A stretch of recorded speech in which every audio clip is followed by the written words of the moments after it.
Suara Hati. Renungan hari ini, Rabu, tanggal 11 September tahun 2024. Topik, pemurah hati. Tetapi jangan lupa saudaraku, untuk klik subscribe dan loncengnya bagi yang belum mengklik. Dan bagi yang sudah tidak perlu mengklik lagi. Tetapi cukup hanya mengklik tanda berikut. Serta jangan lupa, untuk membagikan renungan ini kepada orang lain. Agar mereka juga menemukan kekuatan baru dalam kasih Tuhan.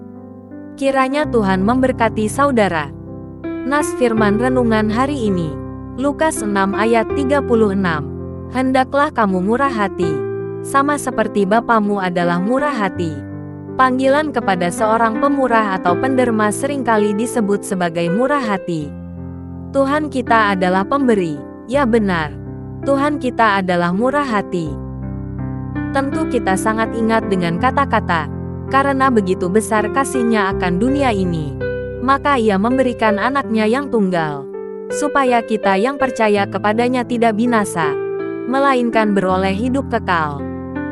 Tuhan telah mengajarkan kita, agar kita terlebih baik memberi daripada menerima. Itu sebabnya, hendaklah kita menjadi orang-orang yang murah hati, sebagaimana Allah telah bermurah hati kepada kita.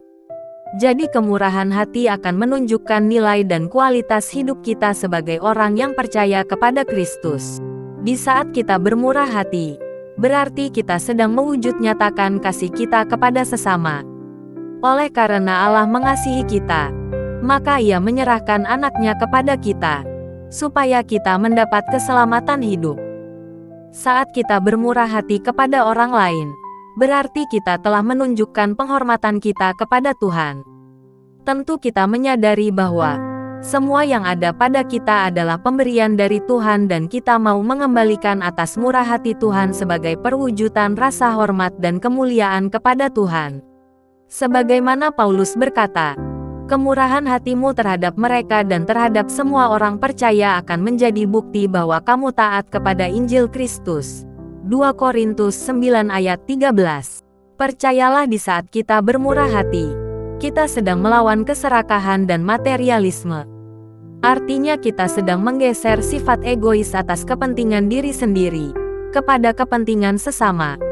Saat kita bermurah hati, kita menunjukkan apa yang kita imani, adalah untuk membuktikan kalau kita percaya pada janji-janji Tuhan dan pemeliharaan Tuhan.